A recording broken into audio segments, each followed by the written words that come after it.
احمد حسام ميدو في تصريحات تلفزيونيه بيقول ايه بقى؟ ان شاء الله بيراميدز هيفوز على الاهلي 2-1. اللي فريق الزمالك وصلوا لينا اننا نشجع بيراميدز، اللي فريق الزمالك وصلوا لينا ان احنا نشجع بيراميدز. كان يوم اسود، بس هنعمل ايه؟ لازم بيراميدز يشد حيله شويه عشان يكسب الاهلي ويكسب الدوري. مش هنستنى ان الاهلي يكسب الدوري، ان شاء الله بيراميدز هيكسب الدوري.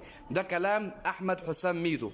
فعلا بيراميدز اشترى كل حاجه بفلوس الا جمهور الزمالك ومحبي الزمالك، اشتراهم ببلاش. ما تنساش يا كابتن ميدو ان بيراميدز لتاني سنه على التوالي هيلعب دوري ابطال افريقيا على حسابك وعلى حساب ناديك اللي هو نادي الزمالك. بيراميدز بيتسحب وهيبقى في المركز الثاني بعد النادي الاهلي في البطولات الجايه.